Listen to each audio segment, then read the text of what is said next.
على آله المجتبى وأصحابه المرتضى أما بعد فأعوذ بالله من الشيطان الرجيم بسم الله الرحمن الرحيم أحل الله البيع وحرم الربا وقال النبي صلى الله تبارك وتعالى عليه وسلم خير الناس من ينفع الناس أو كما قال عليه الصلاة والسلام صدق الله وصدق رسوله النبي الأمي الكريم ونحن على ذلك لمن الشاهدين والشاكرين والحمد لله رب العالمين إن الله وملائكته يصلون على النبي يا أيها الذين آمنوا صلوا عليه وسلموا تسليما درود شریف شوق سرول علیہ اللهم صل وسلم على سيدنا ومولانا محمد وعلى آله وصحبه من الأزل إلى الأبد على ما تعلق به علم الله عز وجل. محترم علماء کرام او دغه مجلس د افتتاحي پروګرام عزتمندو درنو خوږو مسلمانانو ورونو د رب العزال عظیم احسان دی مونږ او تاسو باندې چې الله مونږ له یو داسې مذهب راکړی دی چې دغه مذهب د انساني د ژوند چې څونه سټیجونه دي څونه ډګرې دي دغه مذهب په هغې باندې محیط ته احاطه کړې ده. قرآن کې الله فرمایي ان الدین عند الله الاسلام د انسانانو د ژوند د تیرولو دپاره یو طریقه او یو لار الله د هغې دپاره چې کوم نوم ورکړی دی اسلام نوم یې ورکړی او دغه اسلام باره کې الله فرمایي یا ایها الذین آمنوا ادخلوا فی السلم کافه مسلمانانو د اسلام ته پوره راننوځئ او دغه اسلام باره کې الله فرمایي ومن یبتغ غیر الاسلام دینا فلن يقبل منه وهو في الآخرة من الخاسرین اسلام نه علاوه چا د ژوند طریقه اختیار کړه نو قیامت کې به دغه ژوند نه قبلیږي نه مطلب دا چې دا به باعث د اجر نه باعث د اخذ وي د ژوند د ضروریاتو دپاره الله انسان له د ضروریاتو په طریقه باندې په دغه اسلام کې یو د اخیستلو خرڅولو د بیع نظام چې وي چې دا د انساني ژوند ضرورت دی چې دی به خپل مسکن کور د خوراک د لباس او د څښاک دپاره ځان له انتظام کوي دغې ته چې څونه په عقل کې دخل دی نو د هغې د پاسه چې کوم نظام الله ګرځولی د اسلام هغه په هغې باندې محیط دی دې وجې څونه فنون چې دي د دنیا د ژوند د تیرولو دپاره الله دا د انبیا علیهم الصلاة والتسلیماتو په لاس باندې ښودلی دي ادریس علیه السلام متعلق علماو د تفسیر لیکلی دي هلته او قرآن کې اکثر مفسرین د دې آیات په ضمن کې واذکر فی الکتاب ادریس دې کې لیکي چې د ادریس علیه السلام په لاس باندې الله بطور د معجزې او د وحی په هغې ترتیب سره مختلف فنون ښودلی دي لکه مونږ جامې اچو دا جامې چې اچو نو دا ګنډل کوي دې ته درزي ضرورت دی د مشین ضرورت دی نو الله د ادریس علیه السلام ته د وحی په ذریعه باندې ووي چې ستن یې ورته وښودو د ستنې چل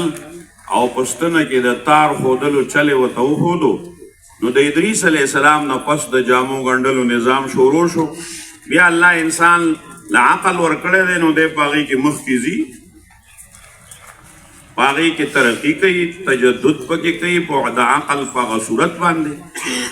دغه رنګې د حساب کتاب نظام دنیا ورته میتھمیټکس وایي دا د ادریس علیه السلام په لاس باندې الله ښودلی د جنگ آلات چې څونه د حرب استعمالیږي اوس خو ډېره ترقي کړې ماډیفیکیشن پکې راغلی دی هغه وخت کې د جنگ هتیارو توره وه ډالو غشی و نیزه وه دا الله ادریس علیه السلام ته د وحی په ذریعه باندې ښودلې د فلکیاتو نظام نن چې د دنیا په اسمان کې مونږ ګورو او دلته تاسو به لیدلي مې په دې فیسبوک باندې ریسرچ به مو کړی کتلی به مې چې د اسمان دا چت وګورې نو په دې کې په یو وخت باندې په زرګونو جازونه شي دا د فلکیاتو نظام د ادریس علیه السلام په طریقه او د هغه په ذریعه الله د امت او د انسانانو ته ښودلی بیا که موږ د سټیل نظام وګورو چې موږ د دې اوسپنې نه فایده لو نو الله قرآن کې فرمایي وعلمناه صنعة لبوس داود علیه السلام له الله زبور هم ورکړی شریعت هم ورکړی لیکن د هغې شریعت سره نظام د حکومت او د مملکت هم ورکړی دی او چې مفسرین لیکي چې د سلیمان علیه السلام او د داود علیه السلام دا واقعیا په طور د نبی ذکر کوي خو دا هم ذکر کوي چې نبوت او خلافت جمع کیدی شي چې نبی دی او حاکم د وخت هم دی اوس د داود علیه السلام دنیا ته د کسب چلم ښیي داسې نه وه چې تسبیح راواله او جومات کې کښېنه او ځانه تیار خور جوړ کړه تیار خوره عمر رضی الله تعالی عنه متعلق به تاسو اورېدلي جومات ته راغلی څه کسان ناست وو وی دا څوک دی وی دا متوکلین دی فوړی پسې راوالي اخرجوا من المسجد انتم لیس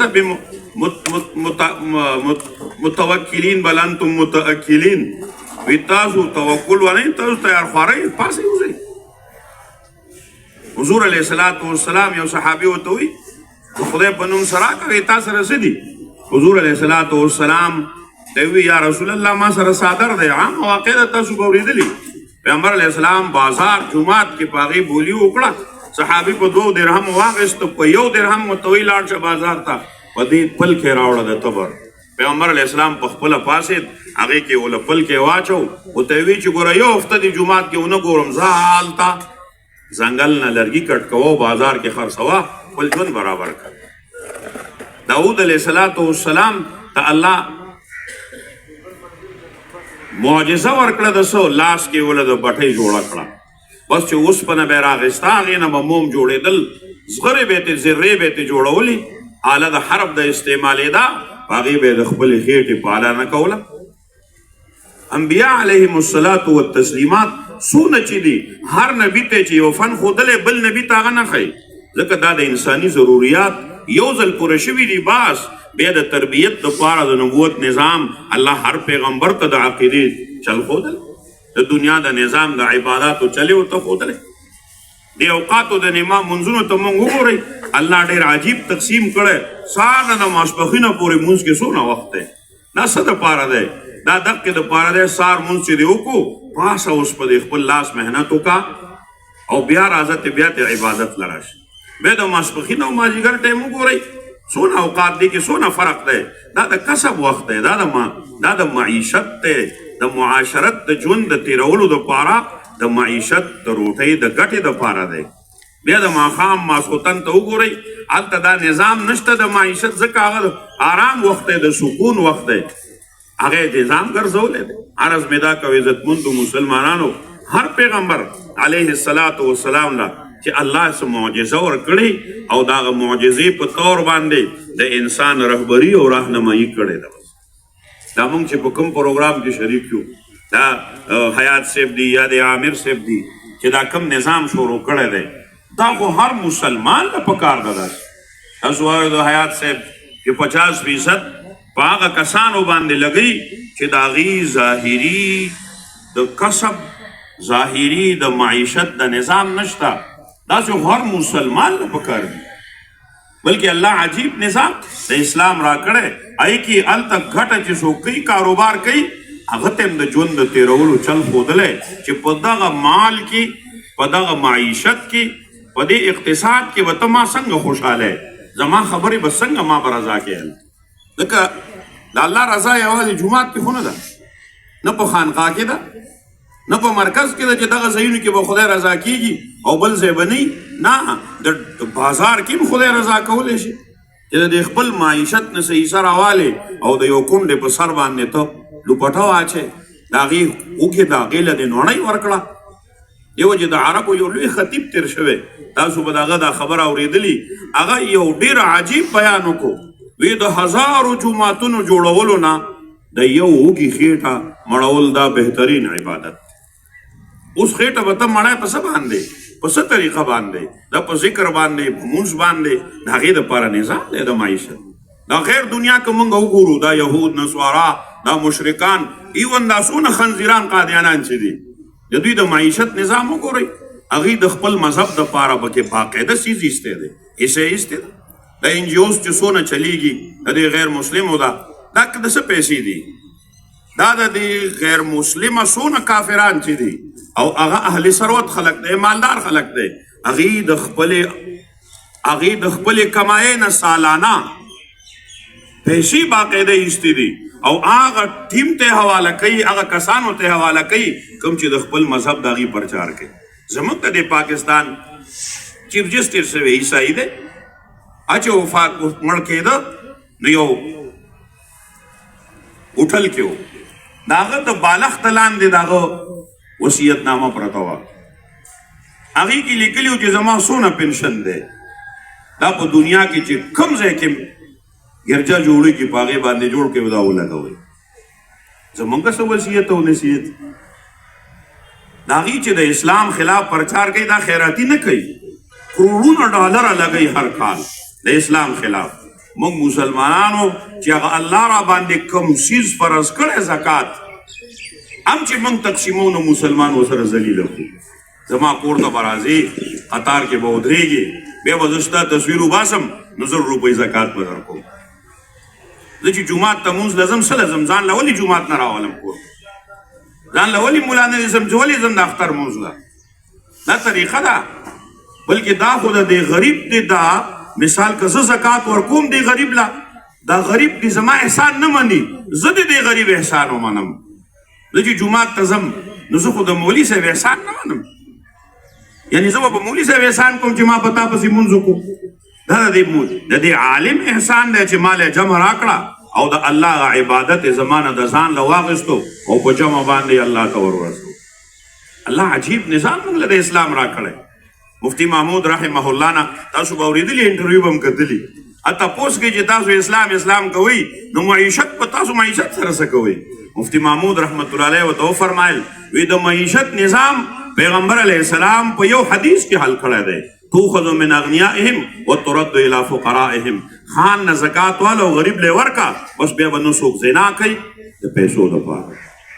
هره زنانه د خپل خوند دپاره زنا خو نه کوي، چې لور ګډوي نو دا د خوند دپاره خو نه ګډوي. داسې زنانه شته چې هغې سره د روپۍ وس د ډوډۍ نشته، هغه خپل عزت چې بل ته کولاوي د څه دپاره یې ورکوي؟ چې خپله لور ګډوي څه دپاره ګډوي؟ د یو نړۍ دپاره یې ګډوي. که دې ما مسلمان دا زکات واخیسته او خیمې ته مې ورسو او چوپړۍ ته مې کور ته مې ورسو، تاسو سوچ وکئ دا علاقه د څښاکوټ ته د دې دا مالدار خلک څونه چې دي، دا چې 40 روپۍ ورکي، لاک کې 2.5 زره دي، په کروڑ کې 2.5 لاکه دي، په عرب کې 2.5 کروڑه دي. ډېر عرب پتیان او کروڑ پتیان به چې صرف زکات وباسي او د خپل کلي غریب له ورکي، په هغه کور کې به غریب نه. عمر بن عبدالعزیز رحمه الله ولی حکومت کې په یو کال پس 2